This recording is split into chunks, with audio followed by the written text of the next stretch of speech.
Saya akan menjelaskan tentang asas kepada penulisan esei sejarah, iaitu Kertas Kerja Khusus 9404.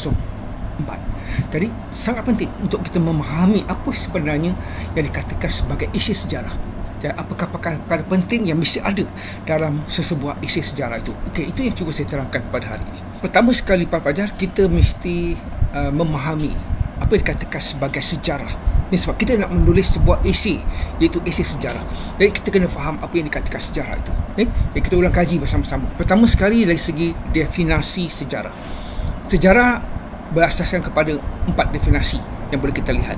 Pertama, dari segi perkataan Arab yang bermaksud sajaratun, iaitu bermaksud pokok ataupun pohon. Yang itu merujuk kepada salah silah ataupun riwayat, keturunan dan juga asal usul.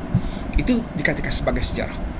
Yang kedua, mengikut Herodotus, sejarah itu adalah penceritaan tentang tindakan manusia dan sebab-sebab mereka melakukannya. Jadi dalam kita menulis esei, kita akan menceritakan tentang sesuatu, cerita-cerita tentang tokoh, tentang tempat, tentang ekonomi sesuatu tempat, tentang aktiviti sukan di suatu tempat. Jadi kita perlu memahami apa yang dikatakan sejarah itu. Yang ketiga, seperti yang dikatakan oleh ahli sejarah Islam, itu Ibn Khaldun, sejarah membicarakan tentang masyarakat manusia atau peradaban manusia, tentang perubahan yang berlaku pada sifat-sifat masyarakat itu. Jadi inilah antara perkara penting yang kita boleh masukkan dalam proposal kita, yang kita katakan sebagai persoalan kajian. Jadi persoalan itu yang kita mesti jelaskan dalam esei nanti. Ini sebagai dapatan kepada kajian yang kita buat. Dan satu lagi definisi oleh sejarawan tempatan, itu Muhammad Yusuf Ibrahim, mengatakan sejarah merupakan catatan ataupun rekod mengenai sesuatu peristiwa yang berlaku pada masa itu. Sebab itu, bila kita menulis esei sejarah, dia berbeza dengan esei bahasa Melayu, esei kerajaan ataupun esei yang lain, sebab kita berasaskan kepada sumbernya, iaitu bukti. Untuk menjelaskan sesuatu fakta, kita mesti ada bukti. Itu dikatakan sebab yang mesti kita jelaskan. Ini sebab kita nak menjawab, menghuraikan persoalan ataupun permasalahan kajian dalam proposal kajian kita. Dan itu yang saya katakan tadi sebagai dapatan kajian.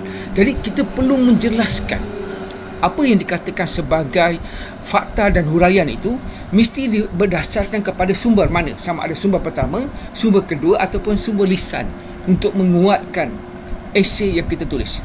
Ini supaya dia merupakan satu esei sejarah.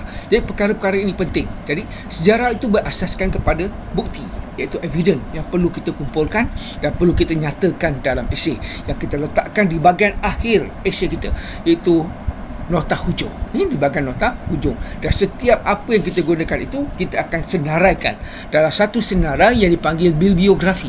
Jadi semua itu berguna daripada bukti yang kita perolehi, sama ada daripada sumber pertama ataupun sumber kedua ataupun sumber lisan, dan kita letakkan dalam kategori tertentu yang kita nyatakan dalam bentuk bibliografi, dan kita tulis dalam esei dalam muka surat berapa, tajuk siapa pengarangnya, siapa yang kita temu ramah misalnya.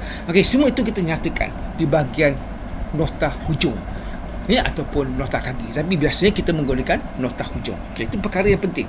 Jadi kita kena memaham, kalau kita faham tentang definisi sejarah ini, jadi bila kita menulis esei, sebab itu kita menulis esei itu berasaskan kepada prinsip sejarah. Sebab kita adalah student of history ataupun pelajar sejarah. Jadi kita mesti menulis esei sejarah kita berasaskan metod ataupun kaedah penyelidikan yang bersifat sejarah. Jadi bila kita nak memahami secara umumnya tentang erti sejarah itu sendiri, jadi kita membolehkan kita memahami dan mempelajari tentang diri kita sendiri, memahami tentang keluarga kita, masyarakat kita, dan juga peringkat-peringkat pentadbiran itu, daripada kampung, mungkin daerah, negeri, negara ataupun antarabangsa. Itu perkara penting yang kita panggil sebagai geographical, untuk memahami latar belakang kajian yang kita hendak lakukan. Jadi perkara ini penting.